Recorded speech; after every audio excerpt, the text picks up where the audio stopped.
On this episode of Narcissist Apocalypse, we talk with an abuse survivor named Marlena. And Marlena was married to a toxic narcissist for 22 years. It's a story of subtle abuse, belief systems, parental alienation, and doing the inner work in the aftermath.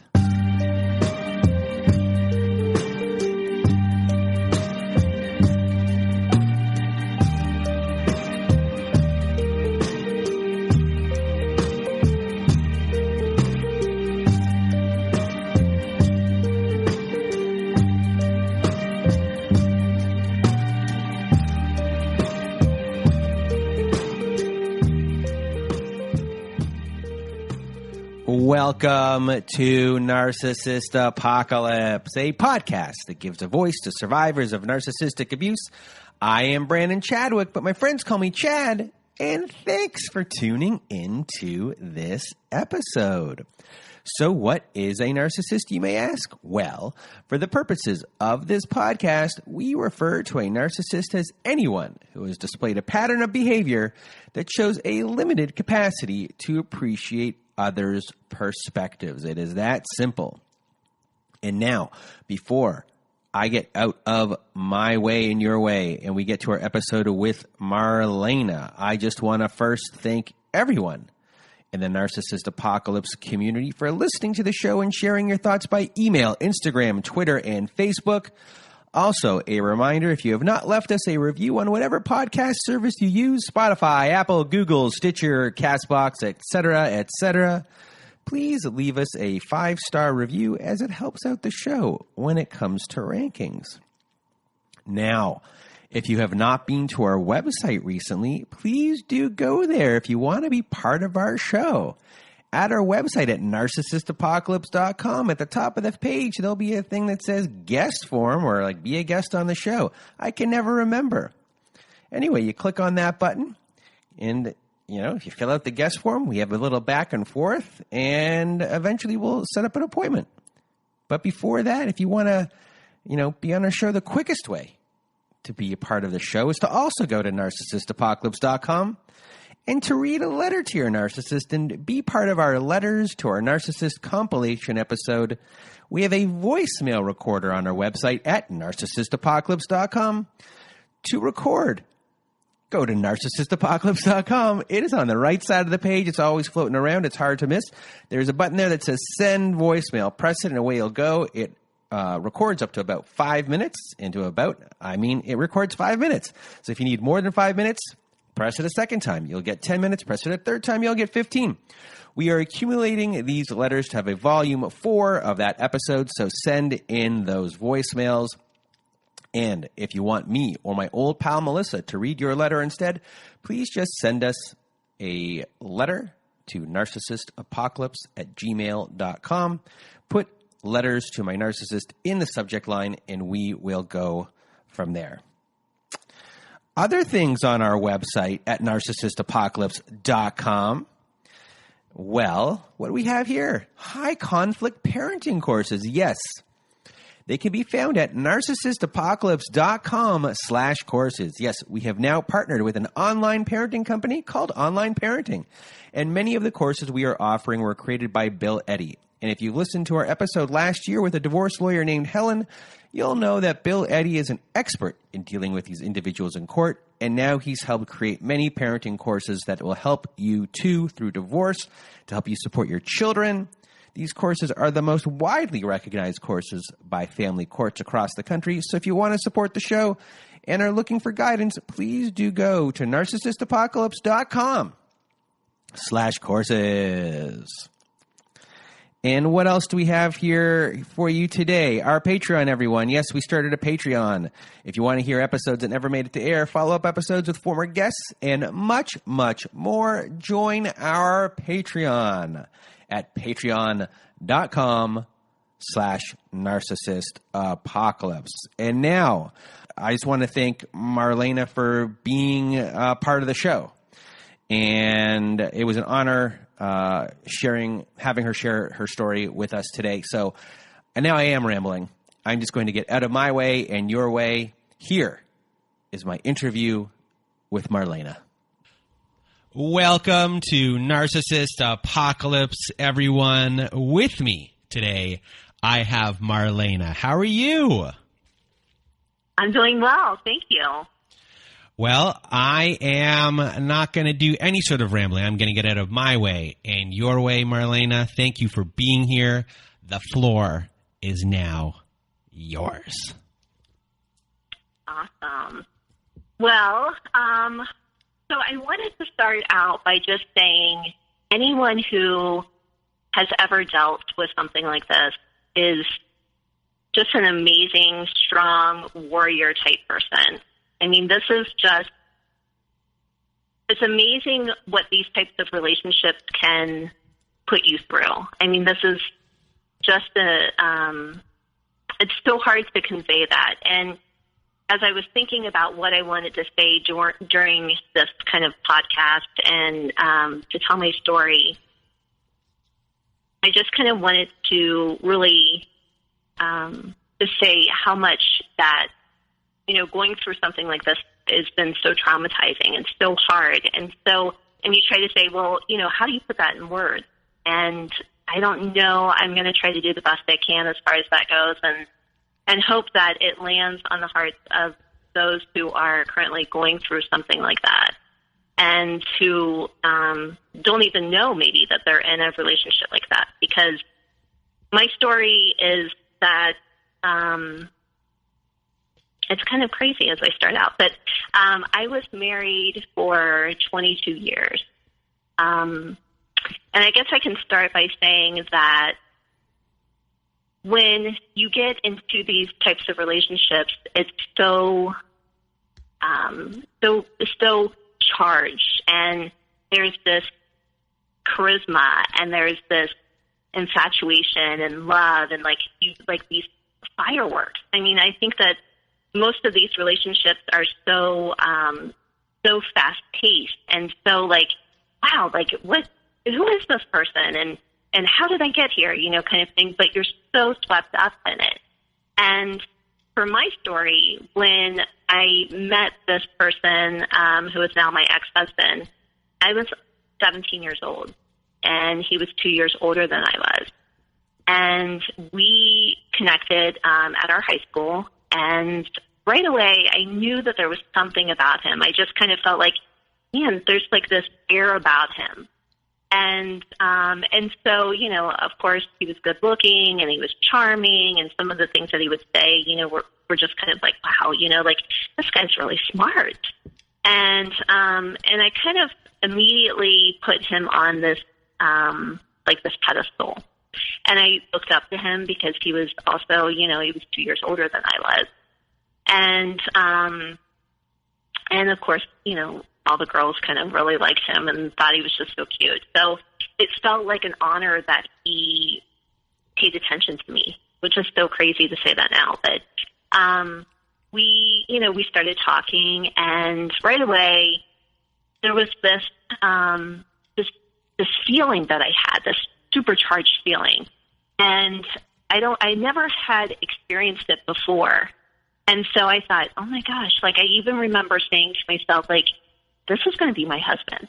This is going to be my husband. And it was so odd, because here I am 17 years old and I'm in high school, but we started dating, and I got really, kind of, like I said, put him up on this pedestal, he couldn't do anything wrong, but we would have these dynamic talks, and I thought he was so smart, and he would talk almost above me. He would use big words, and he would say things that, I after our dates or whatever, I would have to kind of go home and start checking it in the dictionary. At the time, it was a dictionary that we had. We didn't have Google. We didn't have any of that stuff. So it was all pre-internet days. So checking things up on the internet or checking things up in a dictionary and kind of saying, oh, okay, that's what he meant by that. And so kind of just right off the bat, I kind of felt like I wasn't good enough for him, and which is, again, I some of these things that I say, I think, what was going on with me, and how did I get so hooked into this relationship? And so as we started dating, he would speak, and he knew, it was almost like he knew every subject. He knew all of this information. And I would just kind of listen, and I would just think, oh my gosh, like, this guy's so awesome. He knows about everything. It was so charming, and so he was able to get people to, like, listen to him and buy into what he was saying. And I went, fast forward, I graduated. He went off to the military, and he had dreams of becoming like a Navy SEAL. And I went on to college. I went and did a year, and I studied like criminal justice or something.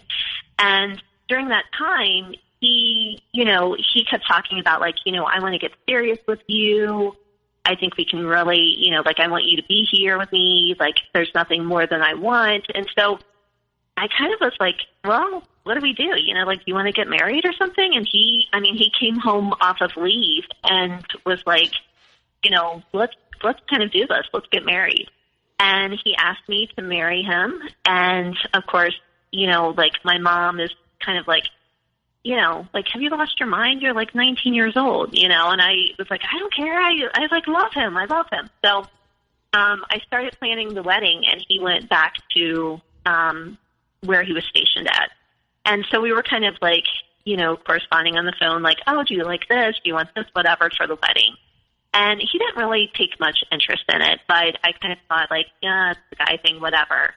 And, so we started planning, and he came home to get married.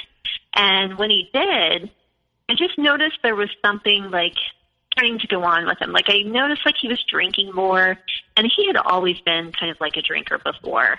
But it was during those times when he would be drinking that he was also very poetic, and he could very much, like, everybody else would be, like, stumbling drunk, and that would be, like, when he got supercharged. And so it was like, he would start talking about all this stuff, and you were like, wow, this guy's, like, really, like, a seasoned drinker or something, like, he's so, again, like, that charisma that he had.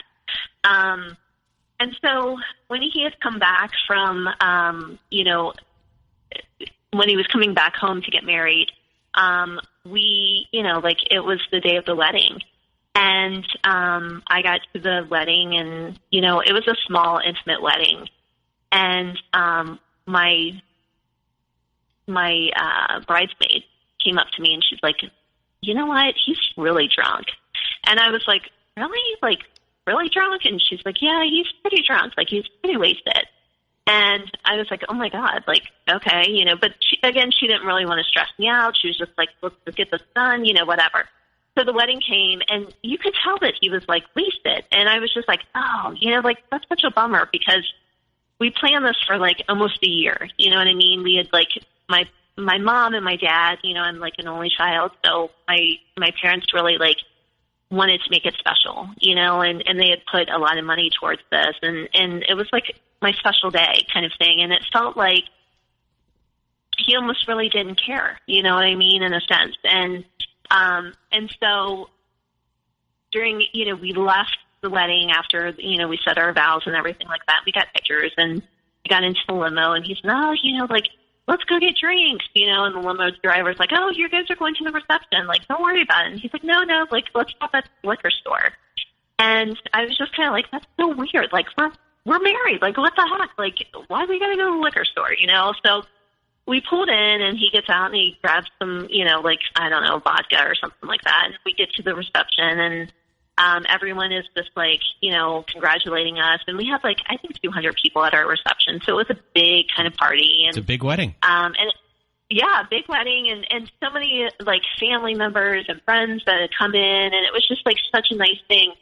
And I kept looking over at him because he was just, like, blackout drunk, like, at this point. Like, there was just this look in his eyes that kind of was like I had seen before when we were dating, and that always reminded me, it always kind of triggered something in me that was like, oh my God, like, anything could happen at this point. You know what I mean? Like, he was so, like, just, I don't know, like, he could say, like, mean things, he could do radical stuff, like, what, he had this, like, look in his eye, and it kind of, like, took me back a little bit, but again, I was like, the best day of your life. And so I'm celebrating with my friends and my family and just trying to like have a good time.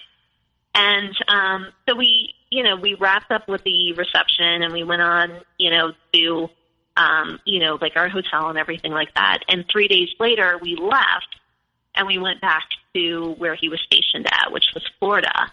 And we started this new life. And I immediately was just kind of like, so I guess in this whirlwind, because I had just gotten married and then now I'm moving and the excitement from everything and then, landing in our new place and adjusting to being a new like wife, at 20 years old, and before you continue, what were you chalking everything up to at that point? The behavior at the wedding. What kind of, I guess, excuses in your mind were you giving to the behavior to let it slide? Were you putting up a stink about it? Did you argue about it, or did you just say like, let's just get to the next step? I didn't, and like as I look back and I like reflect, I've been journaling a lot, but I like think about those times, those early moments of like I didn't speak up for myself. I felt like I was so swept up in his like charm, like almost kind of like a spell, if so to speak. Like I just kind of thought like, oh, you know what, this is just like, this is just him being him, or this is, like I'm a fiance and I need to start acting like, like I support him in this, or like his behavior was not right. But at the same point, I just felt like, I don't know. That's such an interesting question because what was your belief system in marriage and relationships? Was that guiding you a lot? I think it was. I think there was this this notion of like, when you get married, like this is it. This is your partner. And my parents had been married, like they just celebrated their 50th anniversary, but I always looked at them as being like, wow, like, like you just kind of like tolerate some bad things in a marriage, or you just tolerate like some crappy behavior and you kind of chalk it up to being like, oh, they're just having a bad day. And I think that I wanted to just show him that like I would stick with you no matter what, like, thick and thin, like I'm your girl. Like there is no, and so it's going back to that old, when you started to date him, that you're impressed with him and you want to show that you are good enough.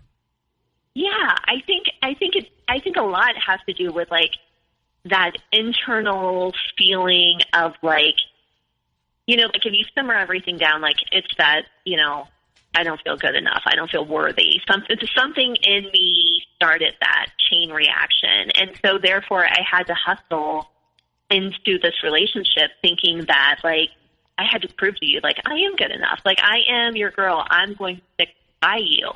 And many times, like I heard this one time, and it was like these sliding glass door moments of life. And it's either a moment where you can like help, you know what I mean? And help the situation, or you can harm the situation.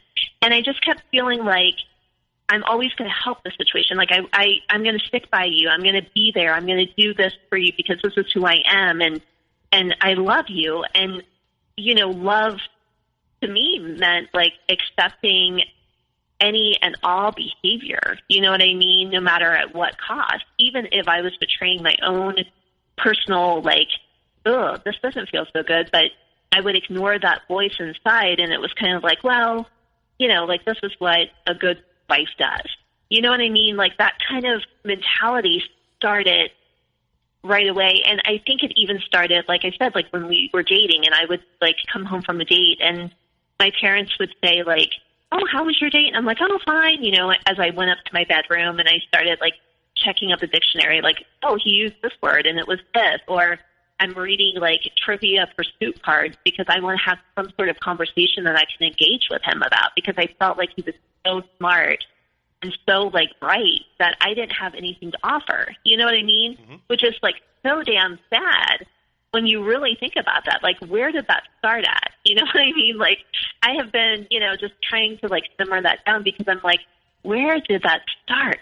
You know, because I had a good childhood. I had a good, you know, my parents were attentive and, you know, it had nothing to like, I didn't have any crazy things that happened that would warrant that kind of feeling. But I think it was just that I looked at him and I felt like there was no possible way that I was good enough, you know, and I think that set the tone for the whole marriage, you know.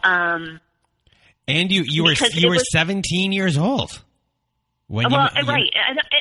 And I was 17 years old and I was in high school. Yes. And then it slowly, like, this was like my real first boyfriend. I mean, when you talk about like, you know, how, like, just how much that like impacts your way of thinking, like, you know, like your first whatever, you know, and you think, oh, okay, you know, like that just has such like, it has its own kind of like hooks in you anyway, you know what I mean? And you share that intimacy with them. And that's just, it's such a powerful thing, you know? And I think he knew that. I think he knew when he went to the military, like just kind of how, like, I've got to get her, you know what I mean? Like she's off to college and I'm going to make sure that, you know, like we get married, you know, and like I said, I was so young. I was 20 when I got married, you know, and what, you know, I mean, my God, I think now I'm 43 and I think, what did I know at 20? I didn't know anything. You know what I mean? I really didn't know who I was or my sense of anything. Do you know what I knew at 20? Less than you. Less than you. Right. I mean, it's such a vulnerable age. It's like you're an adult, but you're not, and you're trying to like make your way in the world, you know. And now you basically have signed, so to speak, a contract. And what that contract was is that you've given yourself to someone. You've made this a contract for life. And I think that kind of always echoed in my mind as things were really rough. You know what I mean? And it was kind of like, well, I need this contract, and so I need to stick with it. And so one of the things that, like, you know, when we were away, when we moved 3 days after the wedding, we moved to Florida. And I remember just kind of like as things started to settle down, and it was like, okay, I wasn't swept up with the planning the wedding, and I wasn't like this whirlwind kind of romance or whatever. It was like, you know, it was just kind of like things had just kind of like stopped for a minute, and I just been settling into a new town, a new house, a new life, a new way of being, really.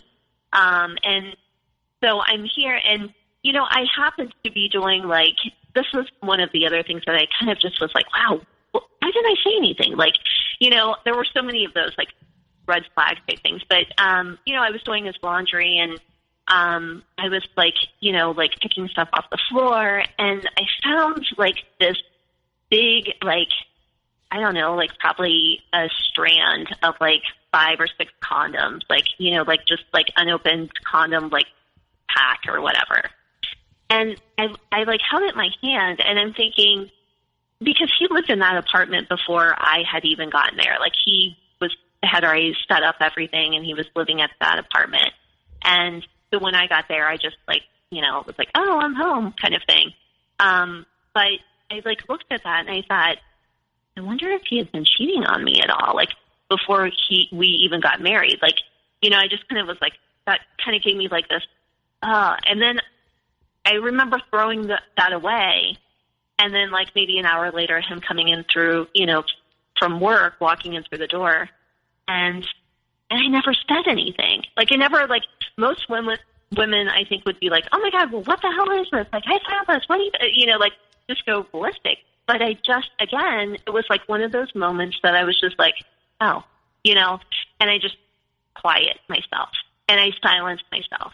And again, I feel like that kind of set the tone of the relationship in so many ways. And that's the real kind of like the saddest part, I think, and why it takes so long to heal, because you have to stop and you have to start thinking, like, why, you know? But there were so many moments like that. You know, there were moments of, like, when we would go, you know, like, out with his friends, or, you know, like, I remember, like, you know, having, like, this really, like, a little gathering at our place. And like all the women of the guys, you know, that were in the military or whatever, were kind of like in our kitchen, and we were just kind of talking, and the guys were like out on the porch, and they were drinking and they were getting loud. And I hear him kind of just talking about the fact, like, oh yeah, you know, I was with this stripper and she did this and blah, blah, blah. And all of the women kind of just like slowly like looked at me. And I think my face just said it all. Like, I was like, oh my God, you know, like, what is he talking? You know, like, this is my husband. This is like my brand new husband, like baby of like 3 weeks, you know what I mean? And he's talking about like being with this like stripper, you know? And I was just like, and it was like in this like very descriptive type way. And I just remember thinking like, oh my God. And all of the women were like, oh, well, I'm going to go use the restroom, or, hey, did you, you know, and trying to like be that like, you know, like this kind of uncomfortable, kind of awkward kind of thing. And again, you know, like I never said anything once everybody left, you know, because I felt like, oh, this is, you know, that was in the past. That was in the past, and this is our new life, and this is just what, you know, like, you know, whatever, you know, and I don't know. It's like, I don't know what happened, you know, for me to be so like, you know, passive, non-confrontational. I don't even know what the word is that, you know, kind of was like that. And I think that, you know, it's hard to kind of wrap your head around. I mean, I was so young, and I felt like I was in a new city. I was in a new town. I had new friends. I couldn't really call my parents because I felt, you know, there were times where I was like, oh my God, how do I get myself out of this? But I couldn't, because my parents had just spent a lot of money on a wedding. You know, I mean, nowadays it's crazy, but, you know, at that time, like, I knew my parents, you know, had just shelled out like a month ago that this huge, enormous amount of money. And I couldn't call them and say, you know what, I want to come back home, you know. And part of it was that echo in my head that just kept saying, you know, like, you know, this is kind of what you sign up for. You need a contract, and you're going to stick with this guy, you know, through thick and thin. And this is just kind of a rough time. You know, doesn't everybody have a bad first year when they get married, you know? And so that's kind of what I said to myself to excuse that kind of bad behavior, you know? And so, you know, there were, I mean, like that devaluation kind of thing. Like, you just kind of like, oh, you know what I mean? Like, oh, it's nothing, it's all, you know? Like, what makes that right, you know? And again, I just don't know why, you know what I mean? And I think that that's probably, as you go through these types of like stories, or, you know, like when survivors talk about like what they've been through, like there's this kind of like, why did this happen? Why did, you know, and I don't think you ever really get the answer why. And you know what I mean? It's just kind of like, you have to kind of know that, like, maybe, you know, there was brainwashing going on. There was gaslighting going on at that time. There was things that, you know, that you don't really know the inner workings of what was really truly going. Like, I can look back and I can say, oh my God, like, I was so dumb, and oh my God, like, my self-esteem was so bad. But, you know, how did it get that way? There were inner workings of that relationship that were all put into play. You know what I mean? So when did, I guess, devaluation in the sense of like put downs and gaslighting, and I guess, was there attacks on your self-esteem, like actual not just ones that you were, your self-esteem, not that it took a hit before, but you were always climbing upward and reaching upward, and you had him on this pedestal. Was there a certain point where then he took initiative on it? Yeah, I think that any opportunity, like I said in the beginning, there was this part of him that was so smooth, and it was poetic. When he would drink, he would just kind of start talking about weird things or spiritual type things or things that I was really interested in, and it would seem like it just flowed out like finesse, just so smooth and suave. And I knew that there was a point when he would be drinking that it could also switch. And that switch, there was a look in his eye. And when that look came about him, it was like this verbal unleashing would happen. And you would just be like, oh my God, what did I do to piss you off? What happened here?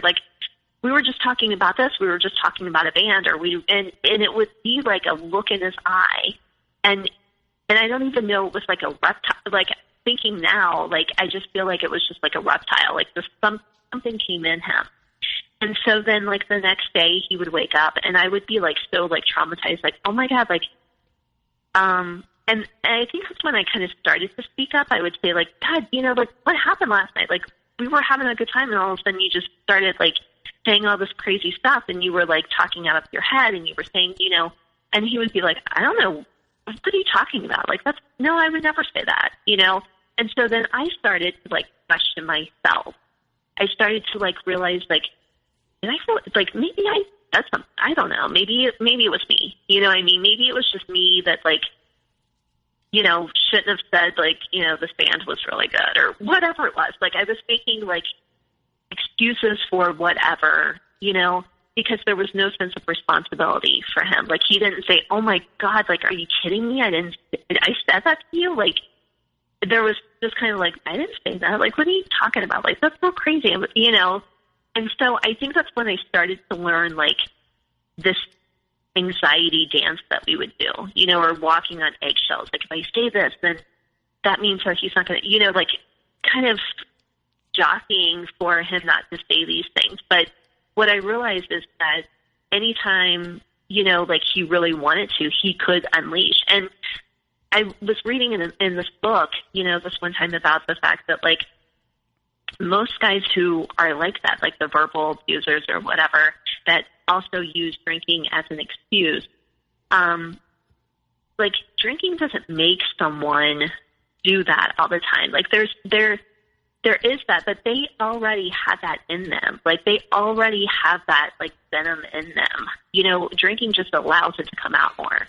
You know what I mean?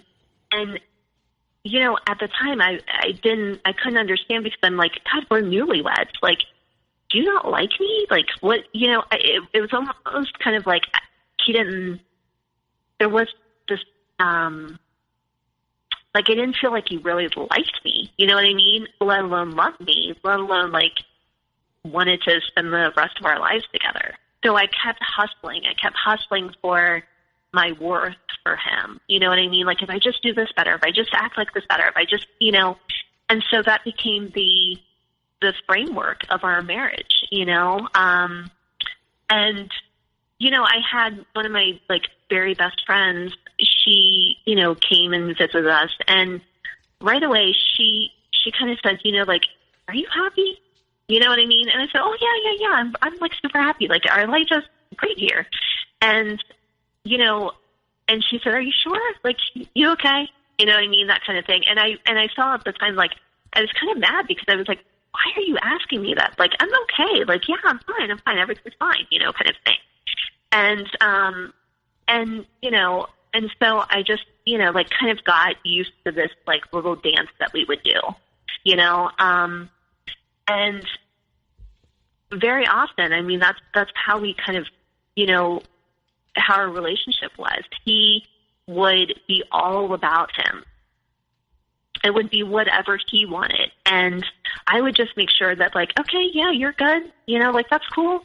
Yeah, sure. That works, and giving so much of myself, and as I like talk about these things, and I, like I said, I was telling you before, like I've been journaling for the past year, and it's so crazy the things that you do, you know what I mean, to keep this relationship viable. Like, it's like you hustle, you work, you bend over backwards, you just are so accommodating. But again, I think it's like there was brainwashing going on there. And you say that because, like I used to think like people who were like brainwashed were like, sci-fi people or like people in the Twilight Zone or something, like I had this really crazy, weird kind of, oh, what is brainwashing, whatever, but you don't realize how like subtle and how slow that process starts. And so how did he do that to you? Because I guess he was sowing the seeds of doubt inside you. Yeah, well, and that is like the biggest thing. That right there, what you just said, is doubt.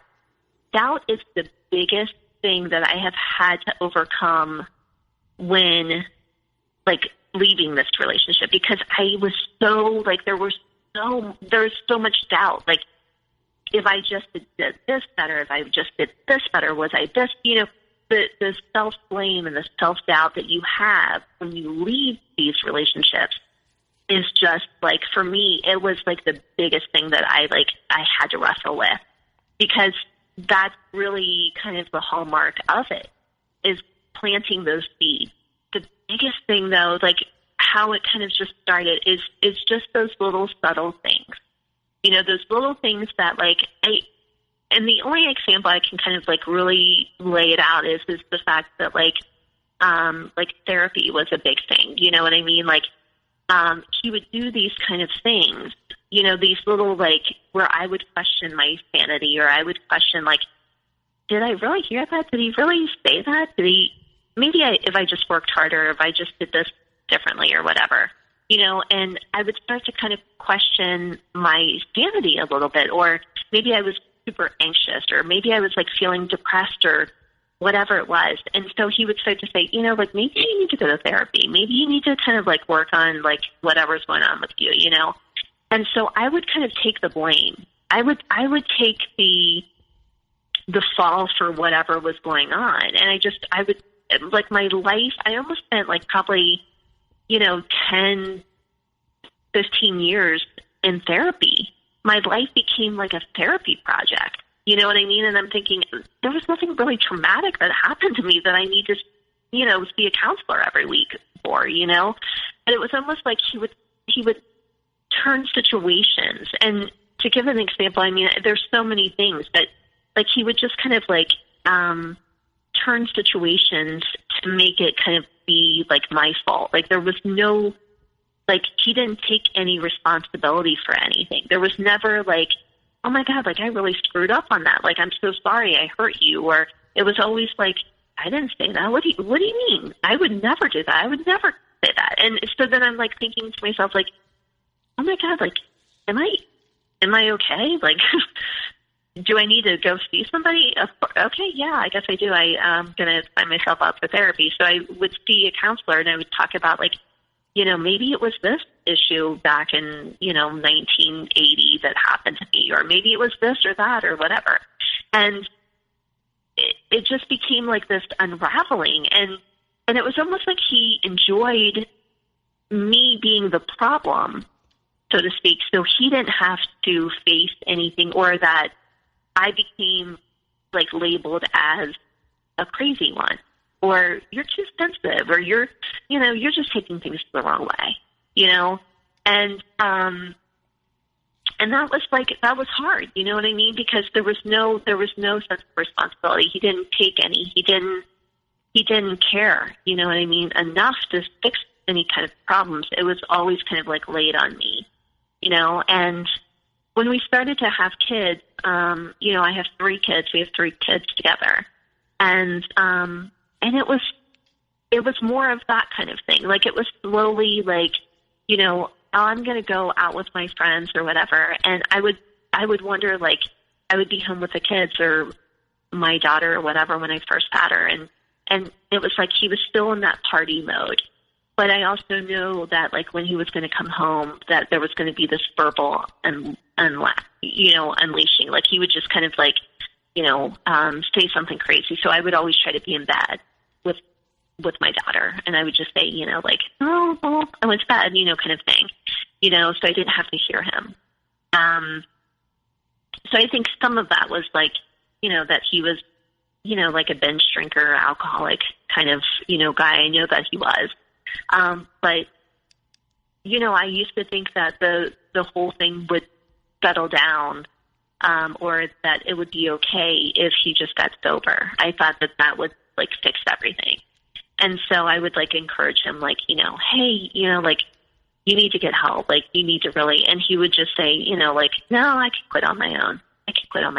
And I would say, no, like, really, you need to get some help. And he would just kind of chalk it up to being like, it's not a big deal. Like, really, like, you're making this out to being, like, such a big deal. And then he would start to say things like, you used to be so fun, but you're not really that fun anymore. Like, you're kind of lame, And, of course, then I had, like, 3 kids, and I was, taking care of them. And he would say things like, I remember, like, nursing my son, and I was exhausted. I was exhausted and just so tired. And he wanted to go out with his friends. And I said, could you take care of the other 2, while I'm putting him to bed? And he just said, you know what? You're a real fucking cunt. You're a super fly cunt. And I was just like, what did you say to me? You know what I mean? Like, what? And he would say things like this to me. And I was just like, what? Like, just the most hurtful, vile, hard thing to say. And it just, like, rolled off of his tongue like it was nothing. And I just remember thinking, like, oh, my God, like, I would never speak to somebody like that. And he did it so regularly. It became just, like, that's kind of how he started to, devalue me. Those little seeds of doubt is what really kind of, like, gets intertwined into your soul. Like, that just is so, like, it's so hard to deal with that sometimes, because even now, a year out, there's times where I think to myself, did I do everything I could? Did I do everything I could to make, and it's like you have to constantly, educate yourself and tell yourself, like, look at the journals, look at what you wrote.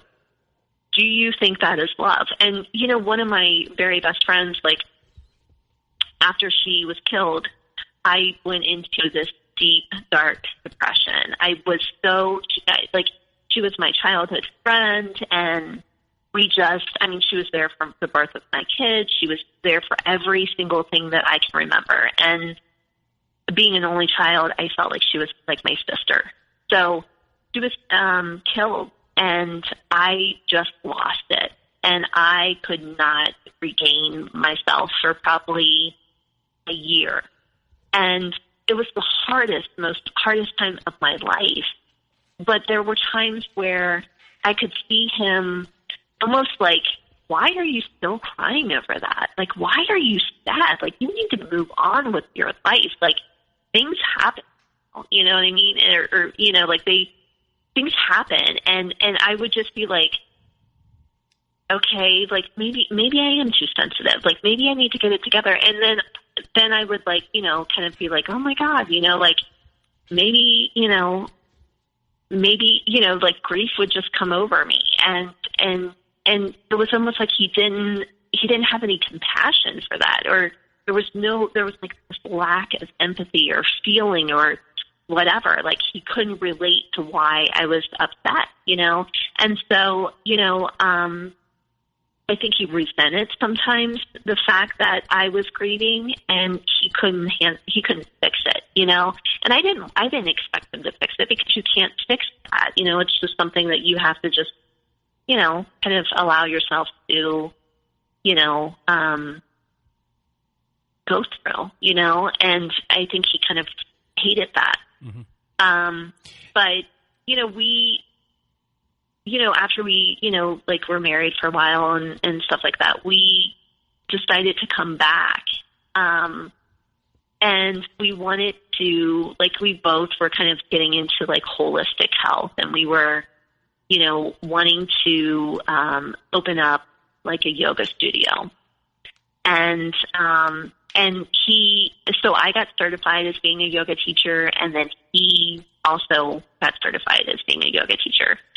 And he was, going to yoga studios all the time. I mean, he was so consumed with it. And I was like still raising kids. So I was kind of like, yeah, I like to do it, but, I don't like to do it all the time like you do, and he would be there like at, the very first class of the day, and then he would be at the evening classes. And so I was like, God, you're like doing like 2 yoga classes a day. Are you like good? You know what I mean? Like, are you feeling, he's like, no, I love it so much. And it's my way of dealing with like, stress and anxiety and stuff like that. And I was like, okay, well, whatever helps, and I was also kind of glad that he was like not drinking as much either, because I was like, this is like a good stress reliever, and maybe he has changed.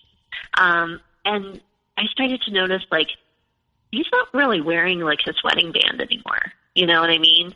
And then I would ask him like, okay, so like, where's your wedding band? And he would just say like, well, like when I do yoga, like it really like hurts my finger. Like it just really like presses down, and I don't like the way it feels. And I was like, okay, all right, well, I guess, And so I think,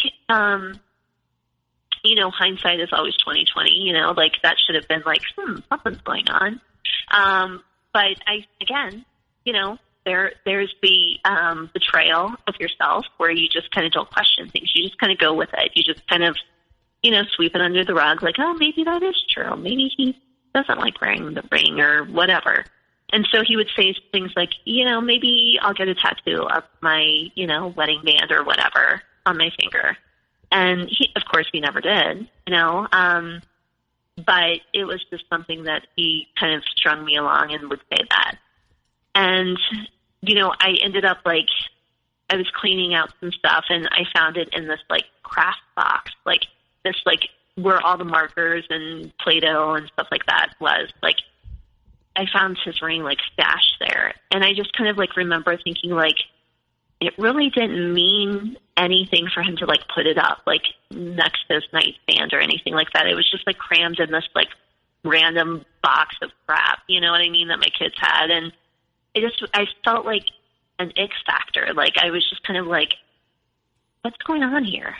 You know what I mean? Like, but again, he would say, oh, it's just, I didn't like to wear my ring or whatever. And, and that's kind of, another thing that I wish I would have like addressed, like, okay, like something more was going on, like dive a little bit deeper, but I hadn't. Were you also, in a way, you have 3 kids? Yeah. You are working at that point? Yeah. To question that is scary when you have three children. You don't know what you're going to do if there's a divorce or where you're going to go. It's just a scary place to be. Absolutely. And I think that that's like the one thing that I think I wrestled with a lot, because there's this sense of security and family unit that you have, that you kind of sweep things under the rug, that you kind of just like try to keep the peace, or you kind of just try to say, I don't know, it's just kind of weird, but I can't really go there. I can't really tackle that right now, because there's, like kids have homework to do, and I have bills to pay, and and I noticed like our intimacy level was like dwindling. Like there was not really any like connection. There was no like real touch or whatever. And that was really hard. You know what I mean? Because I thought, well, maybe we're just really both tired. Maybe we're just really both like just busy with stuff, And so, again, I didn't question anything. I kind of chalked it up. Everything was just kind of like an excuse and living in this land of denial. And so we ended up kind of like starting a yoga like studio. And at the time, we had moved back to Florida with our kids, and we just kind of took a little time out. Like we ended up like selling our house and sold all of our belongings, and we went to Florida, and we were like, you know what, like let's just kind of like have an adventure, like something, just kind of, for a moment, kind of crazy, wild card kind of thing. Like, let's just do this. Let's just, on a whim kind of thing. So he got a transfer with his job, and so we went to, like Florida for a couple years, and then we decided to come back home. And when we did, I brought the kids with me, and he was working on a transfer with his company. And I had come back with the kids like in October, and he said, I'll be there like in the next couple weeks. Like they're working on paperwork and transferring and all this kind of stuff. And in the meantime, like you find a place for our yoga studio. Like I want you to work on getting like the yoga studio together, and like let's just do that, And I was like, oh, okay, So I took our 3 kids and traveled back to our hometown, and I found a great little place and signed a lease for our yoga studio, and I started just kind of chipping away at that. And during that time, like my dad had gotten really, really sick, and I almost like felt like, like we kind of thought like he wasn't going to make it. And I would talk to him on the phone, my husband, and I would say, like he's really bad. Like I don't know, like from day to day, like if he's going to make it. And I would hear him on the phone, and he would just be like, oh my God, that's just terrible, But he didn't really offer to come back home. Like he didn't offer like, oh my God, I'm going to be on the next flight. Like I got to be there with you guys. Like, he just kind of like had this back kind of like stance, like where he just kind of like, oh my God, that's terrible. I'm so sorry that you're dealing with that. You know what I mean?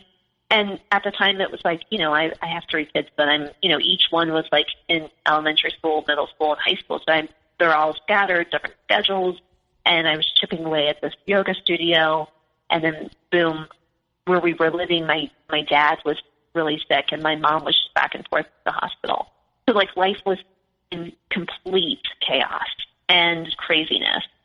And I didn't really feel like there was that connection with him. There was like this lack of like, I couldn't explain it. It was like just not connected is all I can say. You know what I mean? Like there was some kind of preoccupation going on. And I just chalked it up to being like me just being so busy with everything. So my dad ended up he was okay, and he got out of the hospital. And now by this time, it was like in December. And so it was like 2.5 months since I had left, Florida, and he was still working on the transfer, where he had told me, oh, it'll be just a couple weeks and I'll be back. It was like now we're going into like 2.5 months. And he would say, I'm gonna fly, and I'm gonna go do like a couple like these yoga retreats and things like that. Like I'm gonna go sign up, and I'm gonna go do, some yoga retreats at this other town or whatever. And so he would get an airline ticket, and he would go, and he would do his thing. And then, I would talk to him, when he would come back, and I would say, well, how was everything? And he would be, oh, it was the greatest weekend of my life. And and I'm thinking, like, I'm at home, I'm in our hometown, and I'm like dealing with my, I'm, living with my 3 kids at my parents. My dad just got out of the hospital. My mom was struggling, and I'm building a yoga studio, and you're off doing like these yoga retreats in heaven, like you're living your best life, basically. You know what I mean? Like, so I think there was something kind of stirring there. You know what I mean? There was kind of this starting to come out of the fog a little bit, so to speak. And I didn't really want my parents to know what was going on with us. There was this secrecy that was kind of wrapped in our relationship. Like no one knew that the the amount of drinking that he would do. You know what I mean? No one really knew the inner workings of our marriage. Like, it was kind of like hush-hush, you know, like everything looks fine on the exterior. You know, as long as we look pretty, everything's great and wonderful. And no one really can stop and look at what's going on in the inner working, you know? And so to maintain that, I just kind of kept everybody at arm's length, you know? And that caused a lot of anxiety for me, because now we're living at my parents' house. Now this is a real issue. This is something that really, really did happen. You know, it wasn't, oh, you're crazy or chalk it up to whatever. This was a real thing, you know?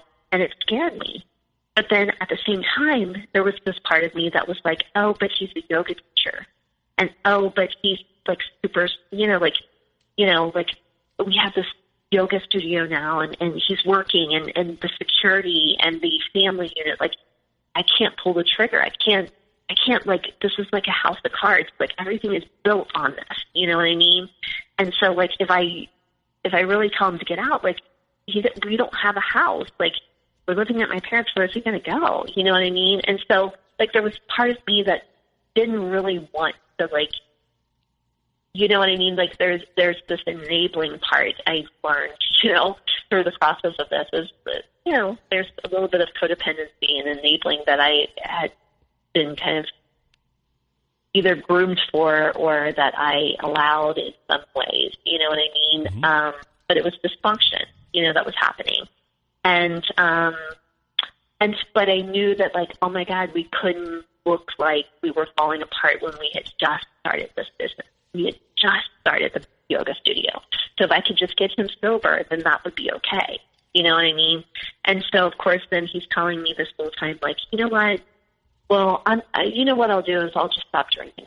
I'll just stop drinking for a couple months. You know, like, I'm tired of it anyway. You know what I mean? And that was always kind of the classic line that he would do. He would have these bouts of binge drinking and then fall apart and cause chaos and craziness, and then somehow kind of say, I'm going to stop drinking, and I'm going to get it together, and I'm going to, you know what I mean? So it was kind of like this cycle that kept spinning around in our marriage, you know, which was something that I had heard 1,000 times. And, but I knew at this particular time, I really couldn't do anything, because we had this yoga studio, and we had to get out of my parents' house, and we had to, like, build our life. And so there were many different factors that were going in. And so I knew what I always do, and I went into therapy again, you know.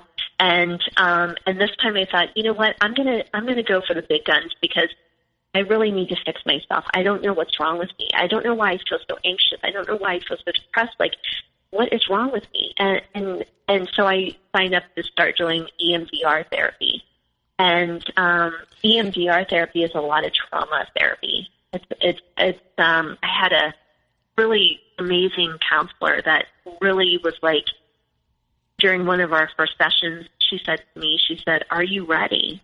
And I was like, yeah, of course. I want to get better. I don't know how to fix it. I don't know what the, you know, and at the time she didn't know what I was there for. You know what I mean? Like, she knew that I had trauma, you know, from losing, you know, my best friend, you know, suddenly, and, you know, just like little childhood stuff. But it was like, you know, she didn't really know what we were really embarking on, and neither did I, for that matter. Like, I kind of like had been in such deep, sick denial about my life and the ways that I had betrayed myself, the ways that this was such a toxic relationship, you know.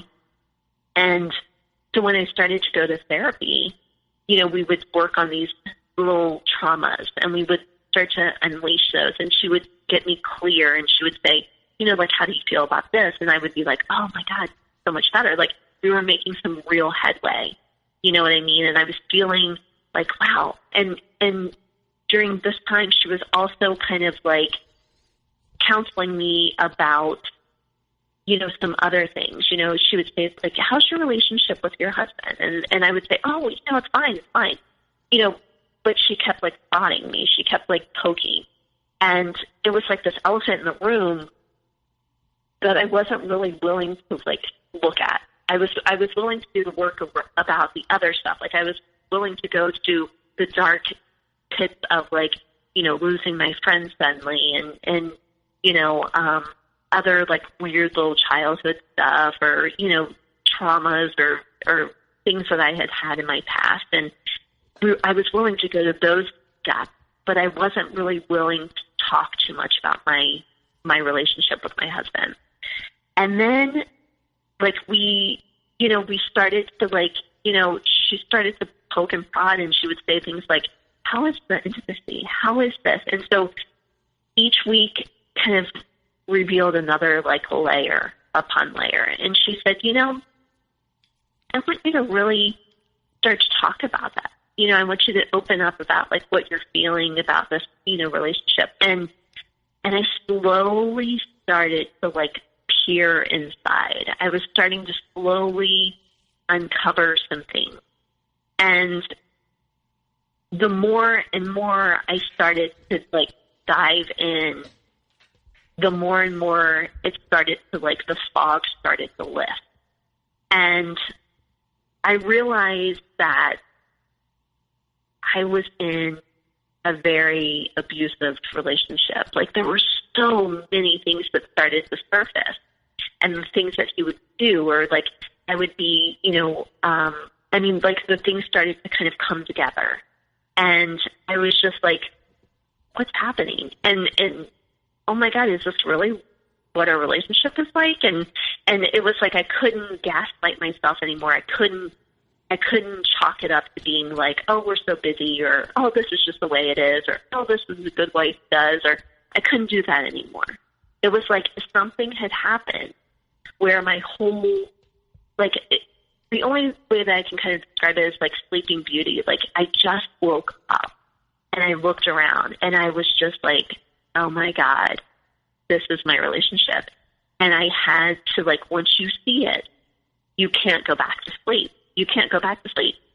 And so during this time, again, we hadn't been intimate in like, it was almost like a year, and I'm thinking to myself, like, something's wrong here.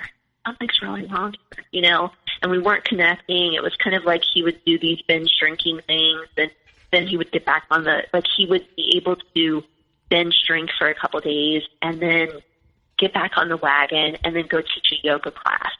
But when he was with me, he would say things like, you're a fucking cunt. And I've stayed in this marriage for a long time trying to keep you sane. I've been, I've wanted to leave so many times, but I didn't want to like disrupt the apple cart. And then he would go and teach a yoga class that same day. You know what I mean? So I could see like there was like this flip-flop. There was this really crazy, hurtful things that he would say, but then he could turn on the charm when he would go teach. And I just kept like, I couldn't fathom that was the same person. You know what I mean? And so then I would kind of talk to my counselor about that. I would say, but he says this kind of thing, and he does this kind of thing. And she would say, okay, and like, what's your definition of love? What is your definition of love? And so like we would start to explore that, and we would start to say, and so slowly it was like an unveiling. It was like this like, I'm going to lift the sheet up and you can see things for what they are. And I was just terrified. I was absolutely terrified. And so he had this binge drinking episode where I had gone and taught a yoga class, and I came home and he had just like drank, and there were beer cans all over, and he was passed out on the couch, and he had like pissed all over himself. And I remember walking in from like the yoga class that I had just taught, and I thought, I can't do this anymore. I can't do it anymore. And so I went upstairs, and the next day he left to go teach his yoga class. And he came home and he said, how mad are you at me? And I said, I can't do this anymore. And so I left and I went and I did a trip. Like I drove a couple hours away, and I got a cabin, and I just stayed there by myself. And I just needed time to like get my head right. Like I had a moment of just like, what are you going to do? And after that trip, I came back home and I knew what I needed to do. but like actually doing it was another thing. And I said, you have to get help. You have to get help. There is no like ifs, ands, or buts. And he was like, yeah, no, I will. And I was like, listen, I'm done. Like, I'm completely exhausted. I'm completely done. And so he said, yeah, I think you're right. Maybe I just need to check myself into like, a treatment center, and I just need to kind of do this. And by that time, like, I kind of believed him, but then at the same point, I was like, I felt exhausted. I felt mentally, physically drained, and I couldn't do it. But then again, I had this yoga studio. I had to keep up the appearance. I had to like be the good wife. I had to stick with him through thick and thin. I had to like just do my duty, right? And so I just tried really hard. And I said, okay, like whatever. And then like a week went by and still nothing, and he didn't. He said, oh, I'll get to it. I'll call I'll call a therapist tomorrow or whatever. And then it was like, well, what kind of insurance should I, and so it was kind of like the stalling around kind of thing. And then, it was last, like, end of June last year, and he had brought home like a 6-pack of like non-alcoholic beers. And I looked at him and I said, the cycle is starting again, isn't it? You're craving, you're having this like romanticizing the alcohol again or whatever. And he looked at me and he said, why don't you mind your own fucking business? And I was just like, oh my God, and I'm like, this is crazy. This is crazy. And he went on this like silent treatment for about 3 weeks. And he would, come home from work and he would make himself dinner and he would go up to bed and he would go to sleep. And he would get up in the morning and he would teach his yoga class and he would go to work all day and then he would come home, make his own dinner, and then go to bed. And that was the cycle that he has for like 3 weeks. And I was like, listen, I've got kids here that need to have dinner that I'm teaching also. I'm working at the yoga studio. I'm trying to, like figure life out too, like what is going on with you? And he just was like, I don't want to talk about it. And it was like, it's a silent kind of like treatment. Like there was no, like he wouldn't look at me. He wouldn't, when he would sleep, he would like, I would go to bed at like, 12 midnight or whatever. And he would have been in bed by like 8 o'clock. And I was like, but you're not even like entertaining the kids. Like you're not like, you're doing your own dinner. You're, it's like, we don't even exist. Like what the hell's going on here? And so I had like written him and I said, I had texted him and I said, listen, I said, either we're going to fix this or we're not. And I'm willing to go to counseling. Are you willing to go to counseling? And he said, no, I'm really tired of the drama. I'm tired of you thinking that everything is a problem. I just want out. And I just remember thinking like, what the hell are you talking about? Like, I am trying my hardest. You know what I mean? Like, I'm trying so hard to, like, fix it. Like, and like, it was almost like he just kind of, like, said to me, like, I'm tired of you being the problem. I'm tired of you, and I'm thinking, are you really just going to throw away this marriage? Or are you just really going to not, like, go to counseling and give it your all? And he said, no. He said, I don't want to do it anymore or something like that. I just want it to end. And I said, okay, like, wow, like through text message, you know what I mean? And I'm thinking, this is like, a 22-year marriage and you're basically fucking just throwing it away.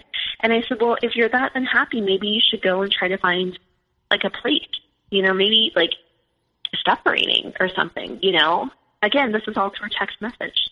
And he's like, okay, fine. He said, well, I don't really have the money to go and rent a place, but I'm going to go live at the studio. And I'm like, you're going to what? You know what I mean? Like, what? What the hell? And so he did. He ended up like packing up like a big suitcase and like taking a lot of stuff with him. And we had a back room to the studio that just had kind of like a couch and stuff like that. And so I thought, yeah, you know what? I thought what's going to happen is he's going to like realize like in about 3 days, like how much his family meant to him, and he's going to come back. You know what I mean? And this is kind of like where I started to see like this shit really unfolding. You know what I mean? Like before I was just like, yeah, I mean, it's pretty easy to say from the outsider, like this was a toxic relationship and this was really bad. But this is like where for me, it like really hit it home. You know what I mean? Where I knew what I was in for and there was no denying it anymore.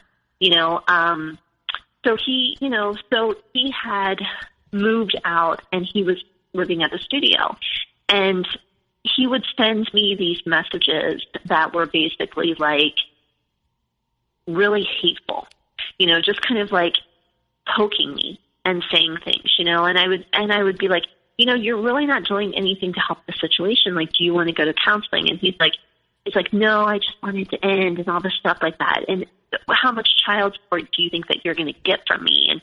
And all this stuff. And I was just like, why don't you just take like about a couple weeks and you go your way and I go my way, and we just kind of like stop talking for a minute, because I think that things are just so crazy right now.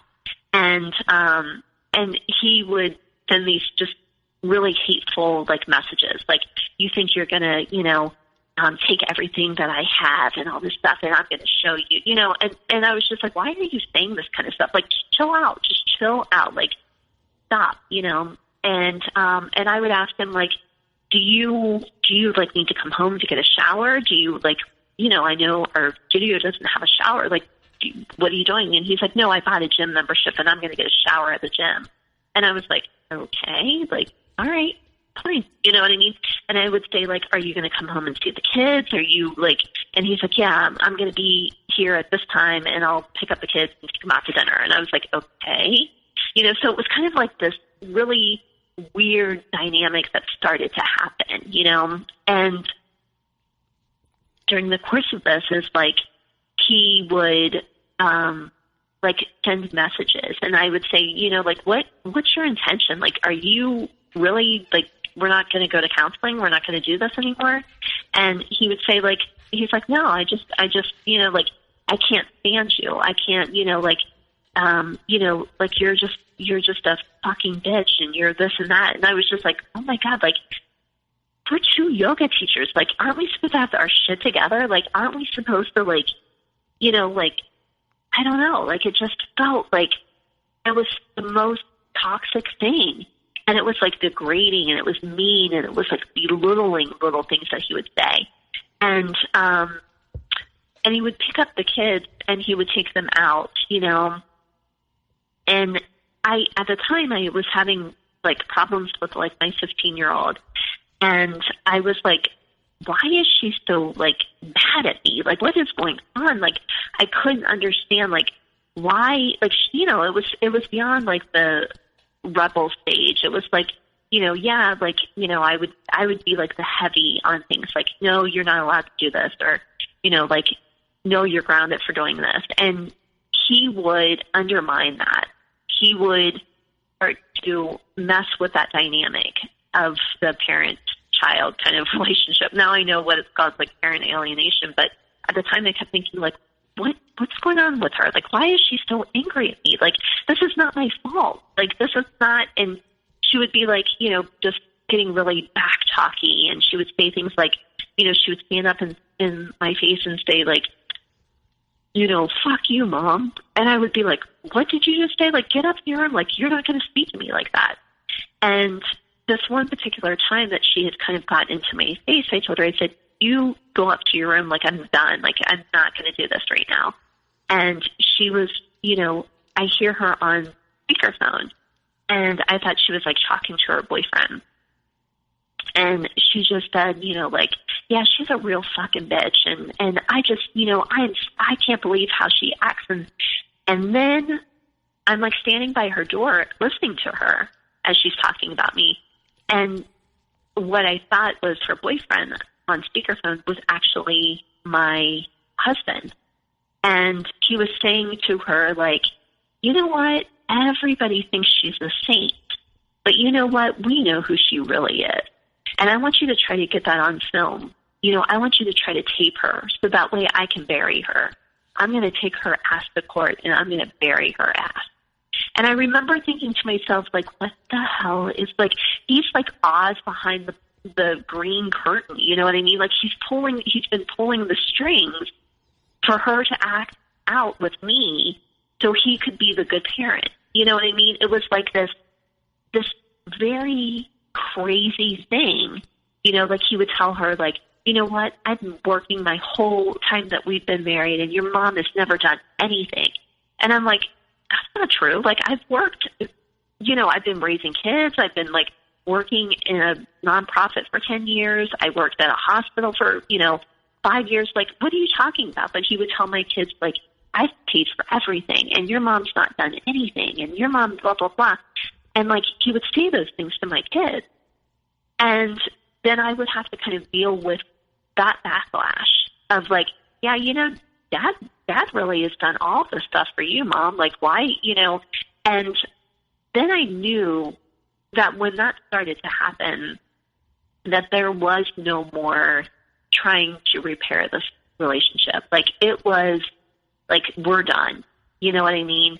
And when I started to kind of get that in my mind, I started to just kind of like, there was this moment of just starting to kind of slowly start to check out. Like, I just started to kind of just like, oh my God, like, this is actually really happening. Like, this is the father of my 3 kids. We've been married for 22 years, and now he's trying to turn my kids on me.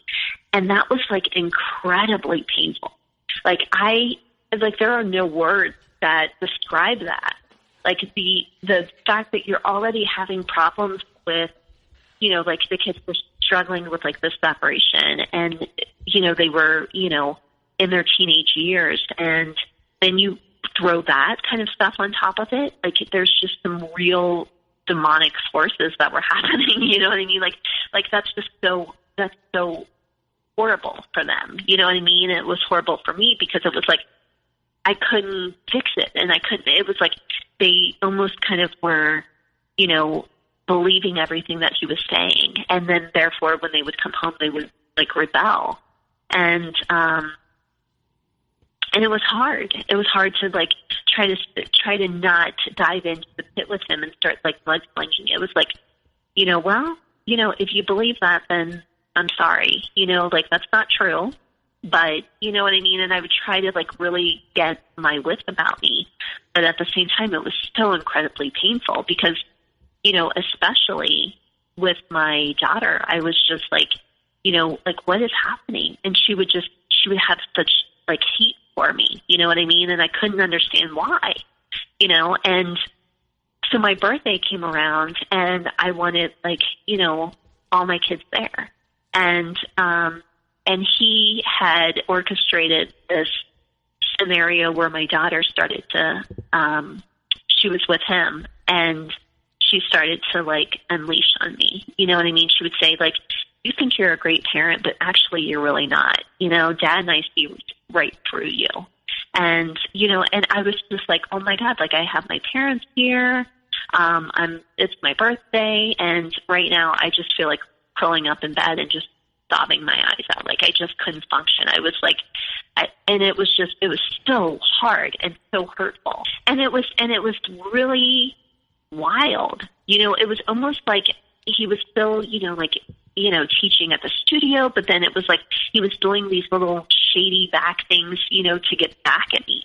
And, like, this vindictiveness that I had never seen before.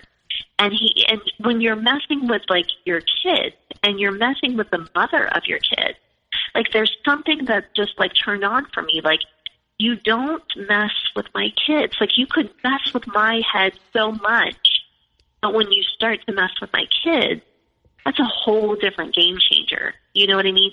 So that really, like, kind of kicked me into a different kind of gear. Like, I started to really see things as they were. And so during this time, we had also decided that, we were going to close the yoga studio because I said I just couldn't do it anymore. I couldn't teach anymore. I didn't feel inspired. I felt like I couldn't do it anymore. And he had agreed, and he said, let's close the yoga studio. So I would go to the yoga studio and I would start to carry things out, and I would take like pictures and plants and some props that we had and some things, and I would start to carry them back home. And at the time he was like, I really am tired of teaching, and I really am done with it, and so that kind of went on for, a couple months of him saying that. And so I put out a letter to our community, and I said, we're sorry, we're going to close it. It's not a sustainable business, and we really hope that everybody understands, and we'll refund people. And I started to refund people and tell them oh, here's another yoga studio 10 miles down the road, and, good luck and all that kind of stuff. So I was kind of preparing to close our studio too at this time. And I got a text from him, and I opened up this text, and it said, hey, by the way, I've decided to keep the yoga studio open, and I don't want you there anymore. I'm the one who has done everything, and you're no longer welcome. So before you continue, technically what has happened here is he left the home. He went and lived at the studio, giving you zero option. He went to live at the studio. That puts a wedge into you even going to the studio. And because he's constantly there and living there, you decide, okay, we're going to just stop the business as a whole, which takes away your living from you. And then once you decide that, he secretly goes behind your back, hijacks your business for you. You're not in the business anymore. And now he's there. He's a hero. And, it's all his now, and you're gone. And he's done it all kind of secretly, or just, behind you, just really behind your back. Yes. It was brutal. It was what just happened, and it was I could see the whole picture at this point. That was the absolute cherry on top, that I knew that it was no longer viable. I knew he had already messed with my kids. He had now taken the things that I absolutely loved to do and felt so passionate about and so connected to. So even if you wanted to restart another studio somewhere else, your loyal fan base wasn't going to come. They were already still with him. Yes. And I couldn't even think along those terms. I wasn't even functioning in a way of even saying, even if I went to another studio, I wasn't even thinking I could even teach a yoga class, because my anxiety and my panic attacks were so bad. I felt like I needed to hide. I needed to hide because I didn't know what he was saying about me. I didn't know what was being spread about me. But, the yoga teachers that were there, they were like, well, I know you guys are really having a hard time, and it's so great though that that he's taking over the studio, and he's going to, just kind of, save the day. And that's great. I mean, I'm glad that you guys could at least keep it open. And I'm thinking to myself, you don't know what he did in order to keep that open. You don't know that, what had just transpired, and they were just kind of still kind of blindly supporting him. It felt so personal. It felt so oh my God, it was being exiled from your own space that you created. When I remember, in a strange way, there's also spiritual abuse occurring here. Oh my God, tremendous! That was the thing. This was a space that I had created. I had picked out the color of the wall because it was this really peaceful color, and I had a artist do angel wings, and it was beautiful.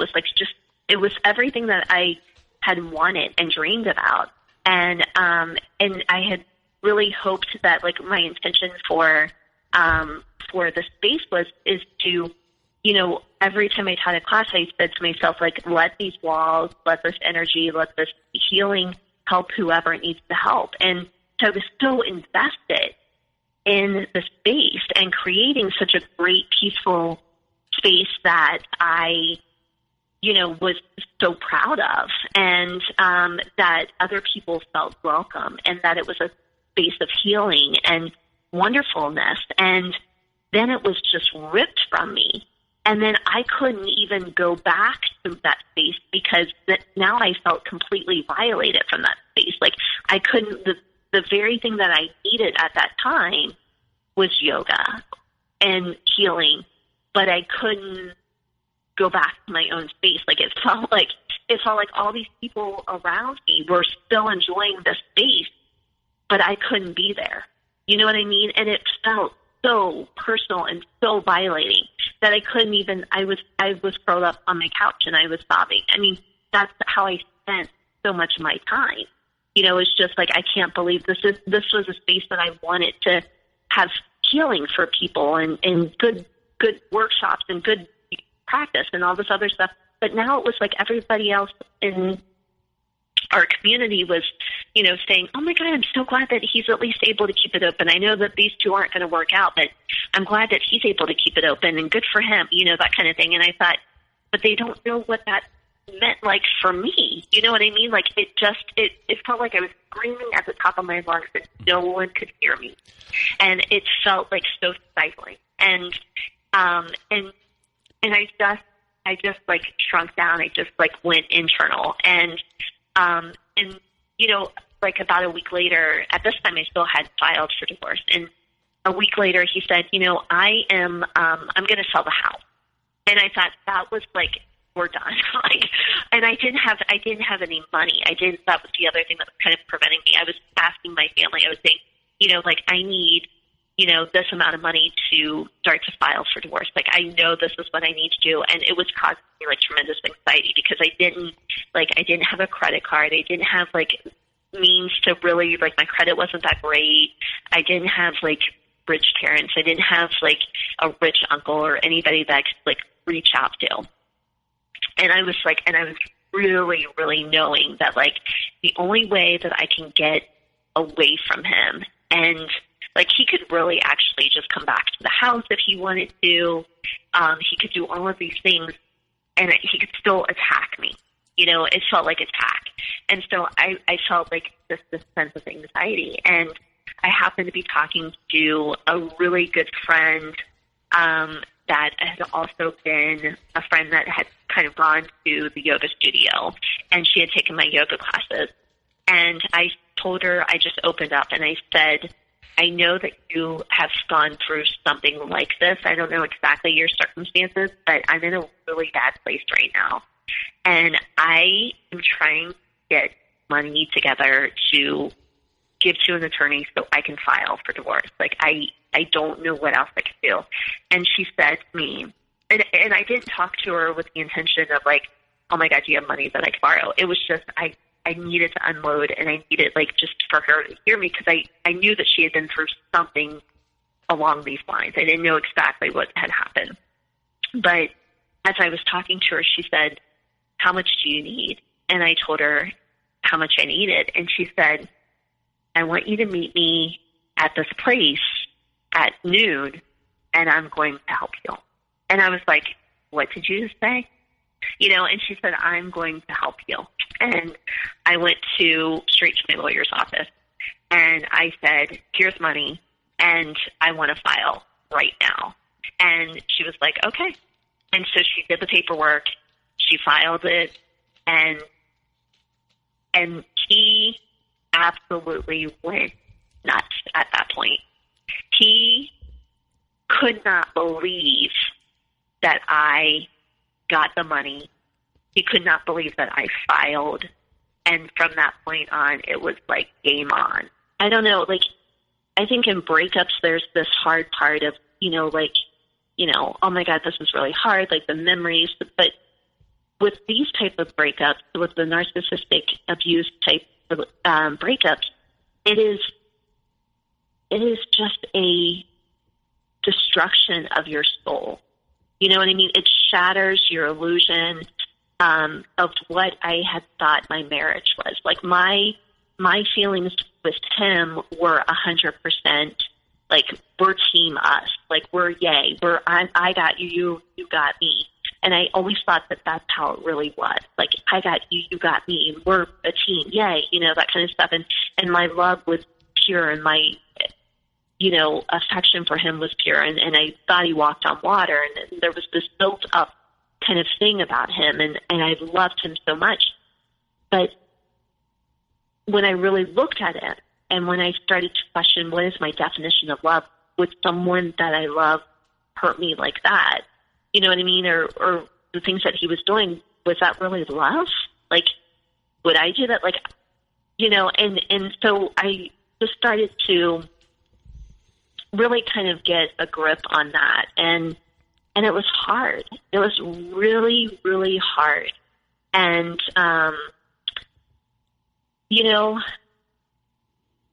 my therapist was so key during all this, because that's the thing that she kept saying is like, they're so calculating. They're so manipulative.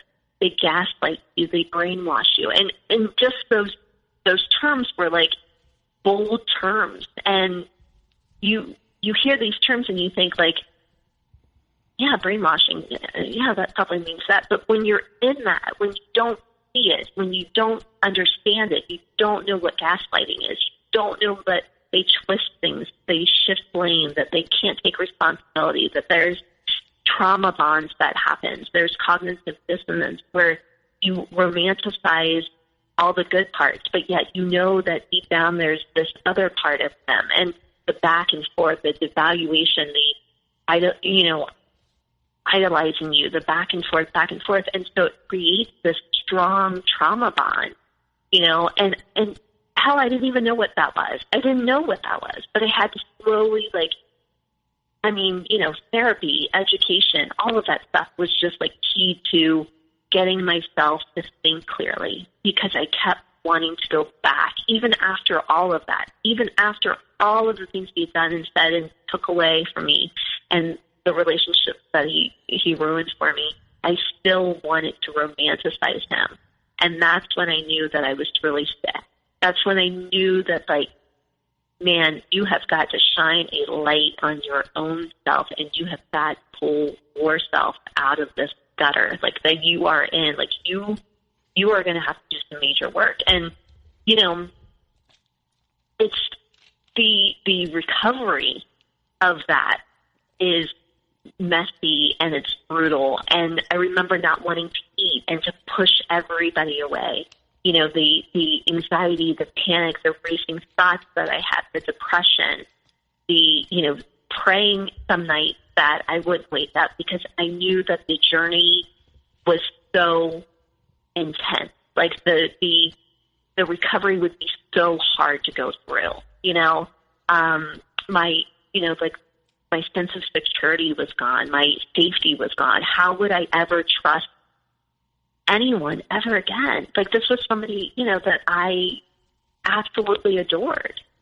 How could I trust that if I ever got into another relationship, like, how would I, ever be able to really trust anyone? So everyone felt like I had to keep everybody at arm's length, because nothing was, like, for sure. Nothing was safe. How would I, survive raising 3 kids? Would he be a part of their life? All of that kind of stuff, and, like I said, I kind of mentioned a couple times, like, this fog that you feel in these relationships. Like, something's wrong, but you can't really put your finger on it. Like, there's just something, and, like, there's this disconnect, there's this, there's something, but you just can't put your finger on it. What is it, And I think that, part of that is that you want to see things and believe, you buy into a fantasy of what you want your life to look like or what you had imagined your life being. And then you are faced with the reality of what life actually is. And those two back and forth of fantasy and not like in denial is, just kind of like constantly wrestle with, like, am I going to believe in the fantasy today, or am I going to actually see things as they are? Like back and forth. And I remember that messing with my mind so bad, is that I wanted to believe in, oh my God, he was such a good guy. Like, we went on vacations together and we laughed at this movie, and he was so great at this. And, like, he held my hand during this, or he was very compassionate, and he was a yoga teacher, and he's really nice, and he's good with people, and he's so smart. And then there would be this side of, but this was abuse. Like, this is plain abuse. Like, you have to stay, like, forcing myself to face it. And that is so hard, because, that also means that you have to really face the truth about yourself. You know what I mean?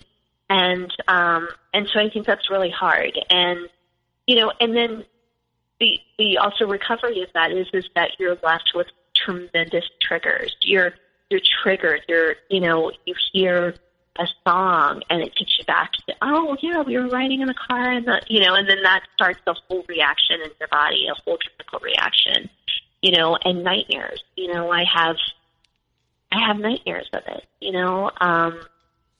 talking about it, explaining it to people of what you just went through, and how that impacted you and how that made you feel, stirs up, this unsettledness and this really tough thing to kind of swallow, and how do you explain to people that, now I'm a year out or whatever, and there's people that, want to take me out on a date or whatever, and I'm like, I'm not even there yet, but how do you even start to explain what you just went through,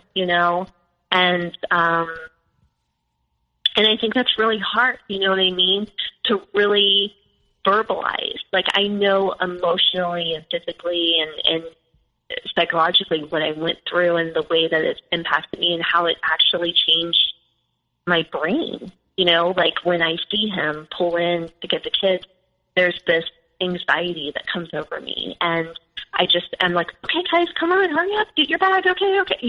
And there's this, I noticed my breathing is shallow, and I'm racing around, and then when he leaves, there's this sense of like, okay, I feel like I need to stop and center myself. I need to get back, and that's always going to happen. I mean, that,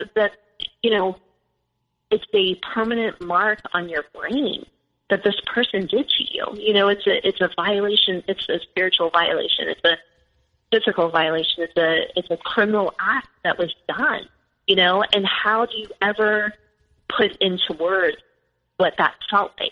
You know what I mean?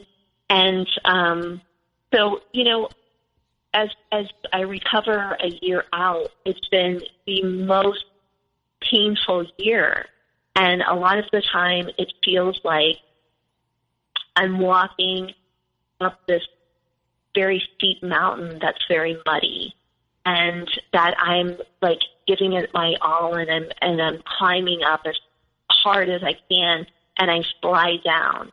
You know what I mean? And then I look up and I know that I'm not at the very bottom of it, but I'm not at the top yet. And so I keep working and I keep working and I keep trying, and I slide down a little bit, but I know, you know what I mean? So like, my feeling is not at the top of the mountain where I can look down and say, oh my God, like, this was the best thing that happened to me. It was brutal, but I'm not there. But I can also appreciate where I was and where I still have to go. You know what I mean?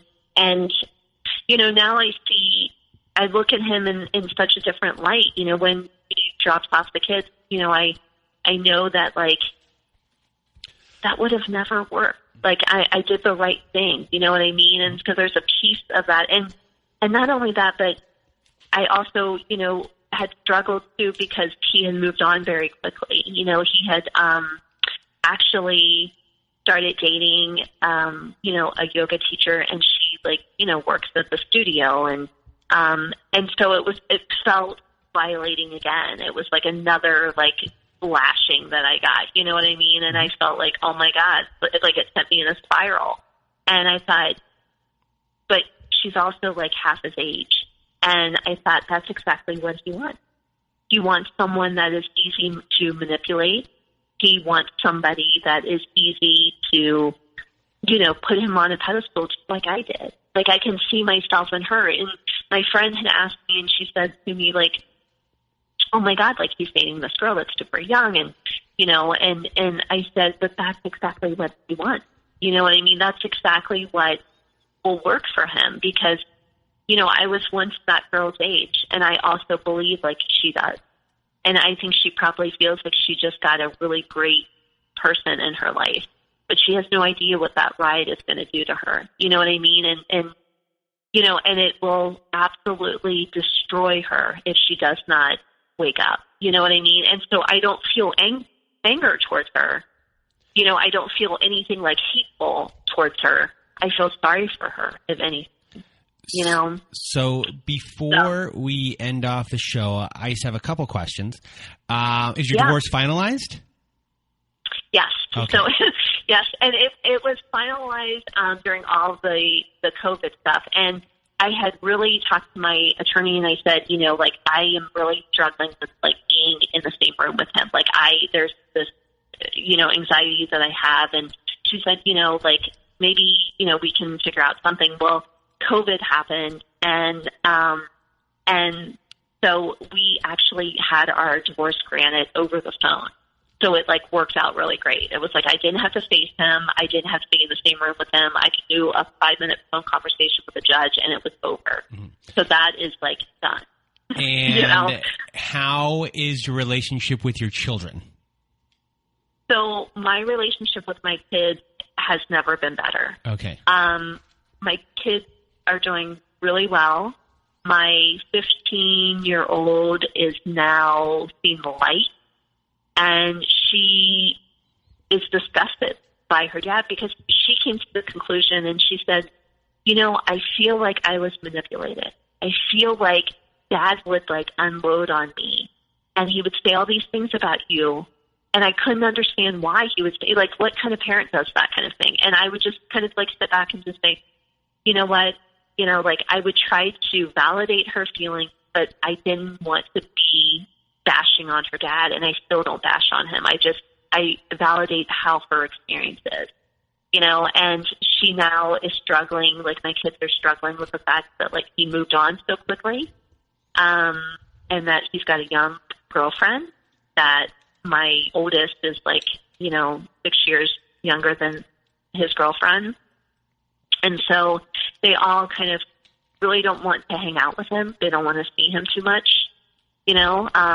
And so they just kind of say, you know, like, Dad doesn't, and they've all kind of come to this conclusion of saying, you know, like, Dad doesn't really care about our feelings. Like, he's kind of just doing his own things. He's selfish. He doesn't care what we think, you know. And my 15-year-old had, like, texted him and said something like, you know, we don't want to be around you when you're with your girlfriend. Like, we don't want to be there at the same time. And he said, sorry you feel that way. You know, and so she said, sorry I feel that way. Like, I'm basically sending you this big, long paragraph about how you've hurt our feelings and stuff like that. And you send back, sorry you feel that way. You know, so she kind of sees things very clearly, you know, and I think it's just, I think I didn't have to say anything. I didn't have to do anything for him to reveal who he was. And, you know, the kids are smart. You know, they see it. You know? I'm thankful for that you don't have to go through the parental alienation anymore, because that just sounded devastating. So I'm happy that... It's absolutely devastating. That your children are back in the fold.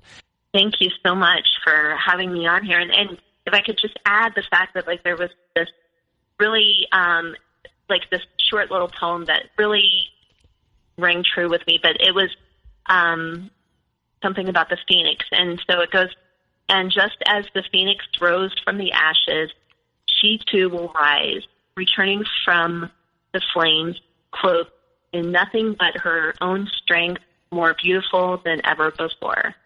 And so that just kind of like is on my journal, and I wrote that, and I reflect back on that, because that is really what it takes to get through that. It's you know, that inner strength that will eventually shine through, and we'll get through it. So much love and gratitude to all the survivors that have to go through something so painful. You know, it is the fight of your life, and you will come above it. I mean, it is hard.